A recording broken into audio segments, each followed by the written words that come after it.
is Offbeat, podcast that helps you to transform your career aspirations into reality. With your host, Adnan Sohail. Hey everyone, thank you very much for coming back on Offbeat Show. We are going to talk about the workplace culture today. As we know that toxic work culture that costs the organization in terms of money. People are not performing well and they are even having the health issue if the workplace culture is not healthy or positive. There are a lot of researchers to back this saying. Most recent one from Society of Human Resource Management America. They say that yearly a poor workplace culture costs $223 billion. Today I'm sitting here with Hanane Benkhallouk. She's the coach, she's the chief executive director of her own company, which is Sustained Leadership Consultancy. She's the author, advisor, she is a public speaker, and she is a coach and mentor. She's an award-winning speaker, and just to give you a few of the here, she recently won Game Changer by Middle East Institute of Excellence. She's also the winner of Women in Leadership Award by Alim Excellence, and one very much important is Safira Positive Image Award from the government of Morocco. So a lot of things, and I'm sure that list is not ending here. There are a lot more to tell, but let's go quickly to the topic and welcome our guest on the show. Welcome, Hanane. Thank you very much for joining. Thank you for having me. Happy to spread knowledge through your channel. We will certainly talk throughout the video that what are the consequences of not having a positive culture, or what are the outcomes of a negative culture. But can you tell us quickly that what is the return of investment by creating a positive culture in any organization? Let's define what culture is. Because a lot of people think it's just one of those sophisticated management words that consultants work on and define and put in reports and on the walls and all of that. Culture is simply, without using any sophisticated business jargon, it's just the way things are done down here, Right. like at the workplace. Right. How people behave. What is their belief system? How do they do things? How do they behave with each other, with customers? How do they live those values that are put on that wall? And every time I hear about work culture, one quote comes to mind by management guru Peter Drucker. He said, "Culture eats strategy for breakfast." And I think it eats strategy for breakfast, lunch, and dinner, especially today, because you can have the best strategy. Laid out, the best vision, the best product and service, but it's the culture that determines how you're going to succeed. Before jumping to any solution, let's talk about the problem. And problem is obvious thing, that's the negative culture. Can you define what are the general reasons why a company or a workplace is having negative cultures? What are the reasons behind it? Well, negative culture is where people don't feel happy at work, again, in simple words, and that could come from different reasons. If there is no clear communication about their roles, if there is no appreciation when they do something right, if they feel overworked, they reach burnout, if they feel that there's always demands, there's micromanagement, they don't feel trusted, their managers are always, watching the nitty-gritty, they're timing them in and out, and they don't feel trusted. So there's no collaboration among the team members.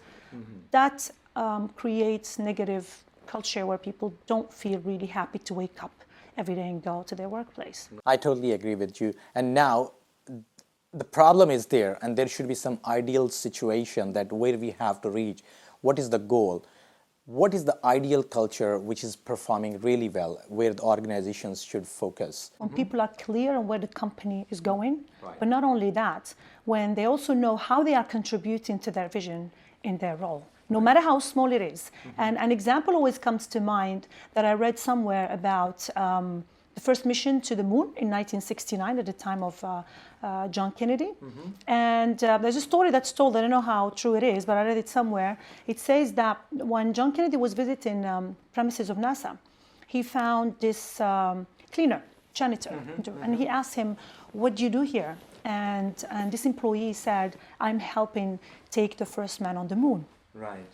So, and why I bring this example, so regardless of how small is the job, you think, this employee, this individual felt that he was contributing to that higher mission. Right. He didn't say, "I'm just cleaning the floor." Exactly. Because by cleaning the floor, he's also helping to keep the environment clean, which helps the astronauts, achieve their mission. So that example really says it all. How everybody feels that they contribute to that mission and vision of the company. I will just add one more example, which I recently came, same exactly as you're talking about this NASA example. Someone who is offering health-related training program, let's say for the first aid program. Someone asked, like, what do you do? And they said that one employee said that we do first aid training program. And then they asked the other one, and he said that we are saving the society, we are helping the community so that there will be no accident, and in case of any emergency, people can save life of each other. So here is a clear difference. Absolutely, there's a clear difference. And that's what makes a difference for somebody going to work or really feeling that they are passionate about what they do. True. So yeah, that makes a difference. And that's the key ingredient to creating a positive culture. A company, whether that's the smaller one, where absolutely there is no formal culture word or vision and values and all those things, or a multinational or a corporate where everything is as its place, but still people feel that they are bullied and they are not getting enough positive things from them. What they can do today to improve and transform their culture to positive? Well, it all starts from the leadership. It starts with clarity again on vision and engaging everyone so that they know how they are contributing, having clear roles and roles and responsibilities, and also it's about trust. It's really having that trust as a base, and trust comes. It's not earned. Trust is given, is granted. So a good leader who wants to spread positive culture gives people trust, empowers them, delegates responsibilities to them, and show them that I trust you. True. And then if you fail, I will support you to overcome that failure, rather than prove yourself to me, then I trust you. So just a quick shift in how that trust is communicated. And also when we talk about communication, not communicating by sending memos or bringing everybody in town hall and having few leaders speaking about reading all those speeches and saying, this is where we're going. That's not communication. It's to communicate, to connect with people on a personal level. Show them that you care about who they are as individuals, not just their role and what they do at the organization. It's creating those safe spaces so people can open up. These are all tips that would help really make people feel valued. And at the end of the day, we are emotional creatures. True. We want to feel valued. We want to feel appreciated. We want to feel that we are contributing to something bigger than ourselves. And successful leaders are the ones who can really communicate their vision in a congruent way, but also they show, because people hear what you say, but they observe what you do. So you need to walk the talk as well. Maya Angelou's one quote is that people will forget what you said, but they will never forget how you made them feel. Absolutely. So it's really about empathy as well. True. Empathize with people, make them feel valued, make them see that you care about how they feel, and they'll give it back to you. As Sir Richard Branson, the Virgin guy, said, make your people happy and they will make your customers happy. True. So whatever you give will be given to your customers. And at the end of the day, it's your employees who represent your brand. True. So whatever you give them, it will be given to your customers. I hope you're enjoying the episode. Just send us in the comments, what are your thoughts about having a positive culture at workplace, and what kind of strategies your company is implementing to transform a negative culture or a culture of bully, or where people are feeling unsafe at workplace, to make them positive, safe, energetic, and more loyal towards the organization. We'll be happy to listen to your comments. You just mentioned now that it is going to come from the leadership, that how they are going to transform the culture. But I believe that this is going to be a two-way traffic. Yes. So what is the role of employees, how they can contribute to create a positive culture? First of all, they need to be really passionate about their job. So they come and feel that they're not there just to get a salary at the end of the month, so that they are here to contribute to something bigger. They need to be willing to be collaborative, because we, as I always say, none of us is smarter than all of us. So really being open to collaborate. And again, the same way, building trust means being open to your team members. When you see something wrong, don't blame. When you give feedback, own it. Say, I have noticed. Bring facts rather than blaming people. Right. Focus on the collective results. and make sure that we are all part of one vision. Because what happens is a lot of employees feel, this is my role, it's my responsibility. Once it's done, they don't care about supporting other people. It's really about having that team spirit, knowing that together we are aiming towards that one common goal, and that it's about really giving to the others and supporting everyone towards that common goal, rather than being really limited to what is written on my job description. It's being open, it's being personal, it's connecting. Instead of sending, for example, instead of sending emails and all these, one thing that really annoys me, all these long threads email, CC, and the whole world, and they keep going back and forth. Sometimes just get up from your seat, walk 2 minutes, talk to the person, sort it out, and come back. Because sometimes when you don't have the tone of voice, a lot of misunderstandings happens in the email. Absolutely. So these are quick wins that if there is a conflict, also taking conflict as something positive. Conflict is not always something bad, because when we conflict means we have different views and different perspectives. So let's use it and don't diffuse it, as we always say. How can we really be open with each other to conflict over ideas so that together we come to a common ground? Well, that only happens if we believe that we are working towards a common goal. So keeping that collective in mind, and also be willing to express your different opinion. Don't take conflict as negative, and sometimes just connect on a personal level rather than keep it always in writing. When we are now talking about the culture, that it is bad or negative or uncomfortable, there is another term used, toxic culture. To what stage culture has to reach, or what should be the situation where we can say that now the culture is toxic? I think it's happening in so many organizations, even big ones. Toxicity at the workplace starts when people really feel always dragging themselves to go to work. They're afraid every day, am I going to be fired today? So they go to work not knowing if they have job security. They can't trust anyone because there's so much gossip going on. So they just go to work and drag the day and drain and drag themselves and then come back. So when you can't communicate with anyone, when it really takes a toll on them to just sit at that desk, and so it becomes really toxic when nobody can communicate, when nobody trusts each other, when everybody's blaming everybody, and everybody's working in silos. So that's the ultimate form of negativity, which becomes toxic and starts affecting the health of employees. And we've seen that, a lot of burnouts, people who quit, stress. That's why a lot of focus now is on wellness and well-being, and how to overcome stress, because sometimes that comes not just from the overload of work, it comes mainly from that negativity in the workplace, where people are talking behind each other. And now, actually before, we used to worry only about what we call the corridors talk. Now with social media, there's even more to it. So it just adds to that. So it's very, very important to make sure that we don't reach that level at any work environment. I hope that there's attention to avoid that work toxicity. It's very unhealthy. I'm sure that there are a lot of solutions, as you are mentioning, and I hope so people who are watching all this program, they will learn and they will try to implement it, and they will see. And do send us your feedback, that how you feel after implementing these solutions. One thing is this, a lot of people or companies think that when an employee is not fitting into the situation, creating trouble or becoming the reason of that toxic environment, let's just fire them. Is this a correct solution, or there is some other way also? Firing happens sometimes. I mean, it's not always avoidable. However, it's not like the quick fix solution, because it's firing people is costly to the company.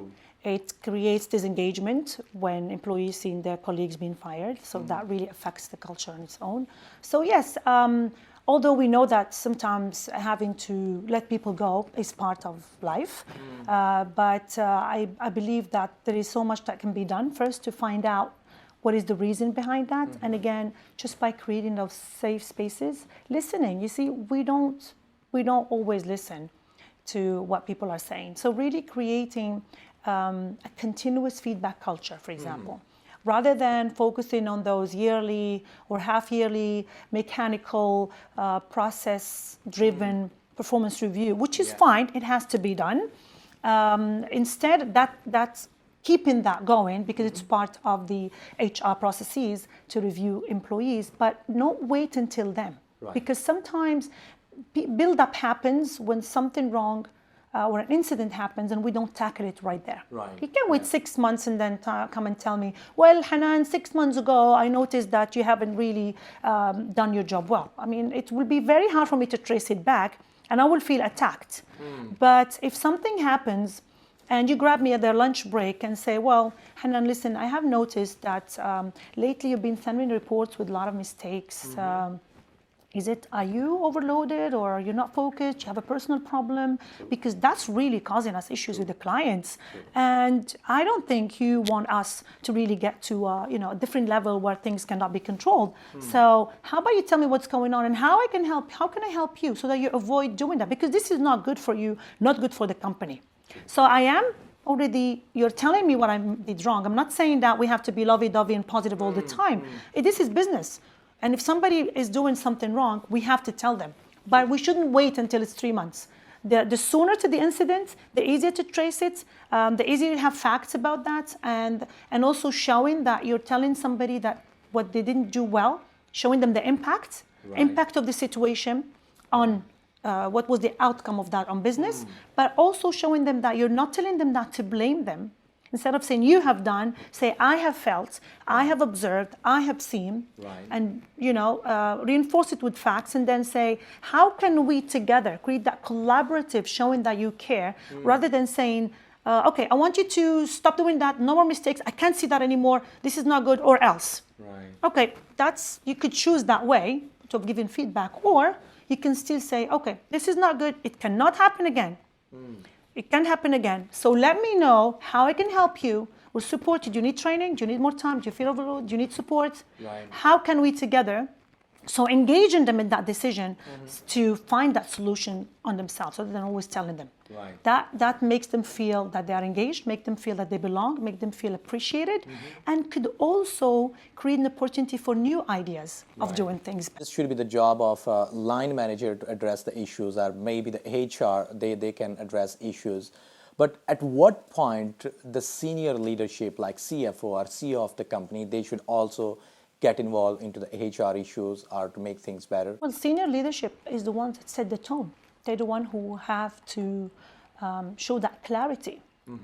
Because another quote that I really believe in, I always mention, is I think it was by Jim Collins, the writer of Built to Last and Good to Great. He said that the success of every strategy is 1% vision and 99% alignment.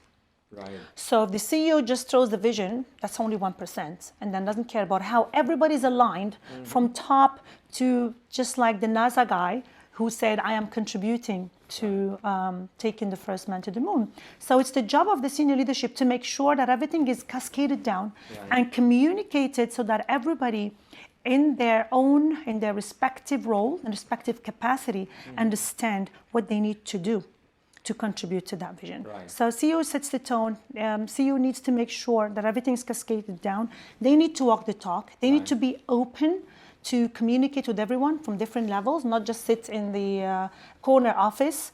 So they have to have those open doors or no doors, and make sure that they engage with different employees at different levels to make sure that things are going fine. You have worked with a lot of companies across the region. You work with smaller and to bigger and everyone. How serious are companies about the workplace culture? If I'm not asking any kind of stats, but really like this is a talk of the town across all the organization, just a very limited, if you can just tell us something. Today, it's almost like the trend. It's the emerging trend. Everybody's talking about it because studies are showing the importance. They're showing with numbers. There are a lot of studies by the Big Four about the level of disengagement of employees and how that affects the bottom line. So it's definitely serious because it's showing the impact on the bottom line, on the business results. How serious? Yes, everybody feels that they are doing some kind of efforts to create positive culture, but again, it's hit and miss. So it's a continuous work in progress. Sometimes business leaders get caught up because they have to report to the board, and they get really focused on short fixes and quick fixes and short-term solutions. So it gets lost in on the way. But I feel working with different companies right now, I think that's what creates job for us as consultants. I feel that there is a rising interest towards creating positive culture, especially today with the change, with Industry 4.0 and the constant changes that are happening. It's very, very important to create that culture that is transforming constantly, that is engaging everyone. A lot of companies, they claim that employees are the assets. Is it the true story, or they feel that employees are overheads? It depends. If you want your employees to be an overhead, then they would be an overhead. It's up to you to invest in them just like any other asset to make sure that they don't depreciate. So it is an asset, because at the end of the day, and I always use this line, we don't build businesses, we build people. And the people build businesses. It's the people who creates, the people who innovates, the people who communicate with your customers, whether internally or externally. So as the minute you see them as overheads, then you won't treat them then they will depreciate as well. So you will just think about the cost rather than seeing how by investing in them, they will give you a better return on investment.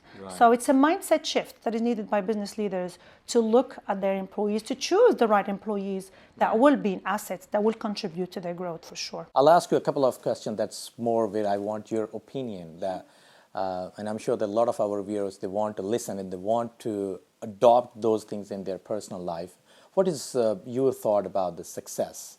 What is the secret of success if someone wants to succeed in their professional life, what they should do? Well, I'm glad you asked me this question, because I developed my own recipe for success. It's not like I developed it, actually, it just grew with me. I realized it as I was going through my journey from being, finding my way up the ladder in the corporate world until I decided to work on my own and embrace the entrepreneurial journey. And I call them my 3 Ps to success. First P is passion.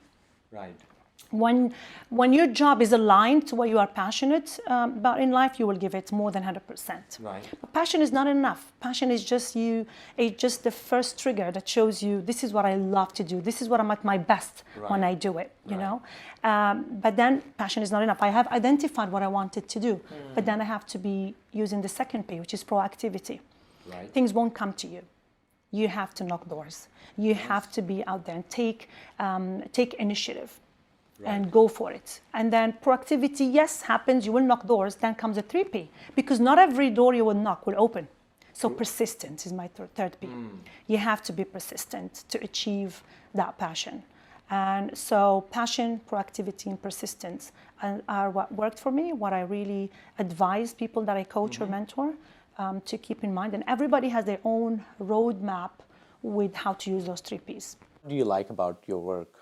I know that you work with a lot of people as a coach, as a mentor, but what is the single piece which you say that I love because of this? Seeing people becoming better at what they do or who they are. That's how I measure my success. When somebody sends me a message and says, because you worked with us, because you came to our company, because of your strategy and tips, I have become better, I'm happier now, I'm more relieved, I'm less stressed, that's priceless to me. That's my return on investment. What do you think that is today's workplace real challenge? I know that finances could be one thing, but apart from the finance, what is the real challenge of organizations? Staying relevant. Because today we see companies rise and companies, fall. Especially today with this technological revolution, the biggest challenge every company has is to remain relevant. We've seen the Nokias of the world, the Thomas Cook, and more. Before, studies showed that big companies could have up to 90 years of life as a life cycle. Today, to how much that it's reduced to less than 20. So it's really about making sure that you are relevant, that you are really looking at what the changing behaviors of your customers and how what is the value add, rather than being stuck to the product or the service that you're giving. Really, how can you keep on satisfying those needs of your customers and being abreast of those changes that are happening? So I would say remaining relevant is a key challenge today. Workplace, we are talking about the workforce and the younger generation, where we are having millennials and Gen Z now. how to effectively deal with those people. Because still I believe that the people who are on top positions, either they are Xers or they are baby boomers, or so there is a huge gap between the top tier leadership and as well as the bottom line. So there is a huge gap. So how to deal these millennials or younger generation at workforce? Okay, well, it comes to what I just said about being aware of the changing behavior of your customers. Millennials are also your customers, whether external or internal. Right. And the main thing is that really knowing that, I'll give an example. When I was growing up as a Gen Xer, when I was growing up, we had 2 channels on TV, okay? And the TV would start at 6 p.m. and everything was imposed on us, what to watch, and then by 11 it was gone. Right. Today, these kids grew up with Netflix, for example. They customize what they want to watch. They grew up with iPads or phones. So why am I bringing this example is that they want everything their own way, personalized experiences. They grow up in a world where it's all about the experience. We don't talk about product, we don't talk about service. So they want what they get from the Netflix and the Starbucks and the Apple at the workplace. What is the experience, employee experience that you are creating for this talent for them to give you the best of who they are? Today, the roles are reversing. At my age, I would sit on the seat of the interviewee and not have to prove myself. The HR person would ask me, how would you add value to my company? Right. Today, millennials are asking employers, why should I work for you? True. So just thinking about that really sets a different tone, and it's a whole paradigm shift. Now, because we're moving towards knowledge workers, now that AI and automation is taking over, so we're talking about really, really like specialized skill. So these kids, millennials or Gen Z or whoever's going to come after, they are really reversing the roles. Right. They want to work for companies that fit and align to their values, that are purpose-driven. They want an experience. They want to work at their own leisure, like remotely, because they're used to that. Yeah. Even the way you motivate them is different. But at our age, it was get a job, you need to get a house, get a car. So those incentives, the financial, material incentives would work for us. For these generation, that doesn't work. You need intrinsic motivation. Means they need to feel valued, they need to feel appreciated, they need to feel engaged, they need to feel that they contribute. Right. So all of these different behaviors are very, very important for companies that want to attract and retain the best talent. Right. As you're talking about the generation, millennials, we are talking about millennials, that they are having some demands and they are having some expectations from the workplace. There was a time people used to go to work and they don't care like how long they have to stay overtimes and working on weekends and all. But this generation, they expect a better work-life balance. How they can keep it? What is your tip on having a work-life balance? You see, before I tell you about the tip, when I'm asked about this question, I always challenge this very expression. There is no work-life balance. There is life, and work is part of it. So it's about life balance. So you see, the minute you say work-life balance, as if work is one thing and life is one thing. But today we work 10 hours, 12 hours. We are on our mobile all the time. Yeah. It's not like we leave the job, we work in a factory like the days and you leave the job and that's work and then life. So work has become part of life. So it's really about looking at, and the minute you start thinking about work and life, it's already demotivating enough because you feel like I'm not living when I'm working. I have to stop working, then I start living. Yeah. So it starts with really changing that expression to life balance. I have work, I have personal life, I have hobbies, I have interests, and that's all in that wheel of life. And I just need to make sure that I give enough time. You see, it's a myth to say that we will have balance all the time. But it's really about being aware that if this week I gave so much to work, or this month I gave so much to work, next month let me do a little bit more on the personal side. It's just really keeping on looking at it as like a wheel. Yeah. And it has 4 dimensions. One is for the work, one is for family, one is for my personal time, my personal interests. And always looking at it, how can I really keep it going and rolling, and from time to time make sure that work is not always Right. taking over, Right. but that I keep it balanced. Interesting. A while ago, I came across another term that was work-life integration. Like you have to integrate it, regardless that if you are in the midnight or in the midday, when you have to finish your job, like get it done. And now another interesting term today I heard from you that there is no, these are not two different things. Yes. This is a life and work is the part of life. Yeah, and that's That's why amazing. when you're passionate about something, Yeah. then it's not like work and life. It's part of your life. Okay. That's what you do every day. So it's just about maintaining a life balance, including work. This is the advice that I give everyone. Right. So I would like to listen from you for all the viewers who are growing up, who are the younger and who are going to start their career. Maybe now they are just a beginner. Yeah. When you were growing up, any piece of advice today you want to give to these people because you missed at that time when you were growing, and if someone has given you that piece of advice at that time, you could have been better today? I would say don't get fixated on what you want to be, like on a role or a position, but rather on what change you want to make in life, what impact you want to have on people and the world or around you. Right. Because that will help you find out irrelevant of what position. Don't say I want to be a doctor, I want to be a pilot, or I want to be a businessman. It's really about what is it that you want to achieve, because things will change, positions will change, but if you follow that purpose, then the outcome will be that you will find a position that helps you do that. You want to improve people's life, you want to improve people's health, you want to create a greener world. You know, it's you want to create more opportunities for people to work. Then you'll become a businessman to create jobs. It's really about digging deeper on what matters to you. What is it that you want to change, especially today, because as a lot of researchers show, and one of them is by the World Economic Forum. It said that kids today, 65% of kids who are in primary school, which means who are below 9 years old, will have jobs that don't exist today. Wow. So if you have young kids, do not box them by saying, what do you want to become tomorrow? Right. Because if they keep that in mind and tomorrow that job doesn't exist, then they will feel like a failure. So really guide yourself and the younger generations toward really being attached to a purpose that they want to achieve. Right. Rather than a job. And no matter what the job is, you'll feel happy because you are really aligned to the value that you are adding by your presence in this life. You're writing a book and it's soon going to be published. We will be happy to share a link with you guys once the book is out down in the description. But in the meantime, do you want to suggest or recommend any piece of reading, any article, any blog or any book to these people who are watching this program so that they can learn and they can improve the workplace culture?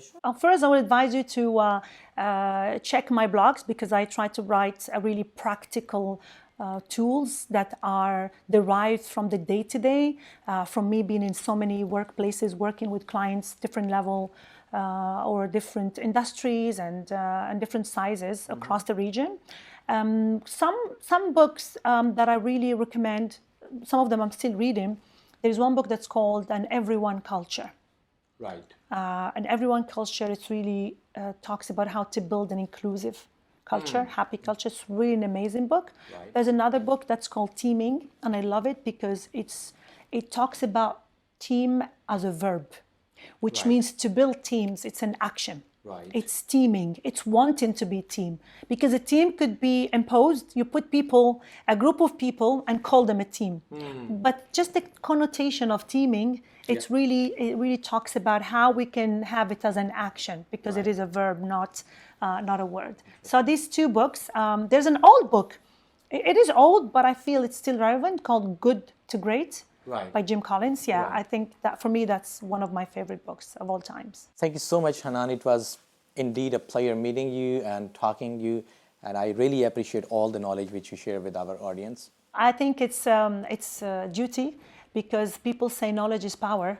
I believe that sharing knowledge is a superpower, and I always say I aspire to inspire before I expire. So thank you for giving me a chance to do just what I love doing. So, and I hope it's been helpful. I hope many of you would take some insights that could help you become better at what you do or who you are. And for me, that's my value proposition. Thank you. You have got a great recipe of having a positive workplace culture where everyone has to play their role, whether they are the employee who are just going there to work, they are the leaders who are overall responsible for the thing. And keep on watching. There will be more interesting content coming up on the channel. Thank you very much for throughout watching this episode of today. We'll see you next week. Goodbye. Thanks for watching this episode. If you like our content, please subscribe to our channel, press the bell icon for regular updates.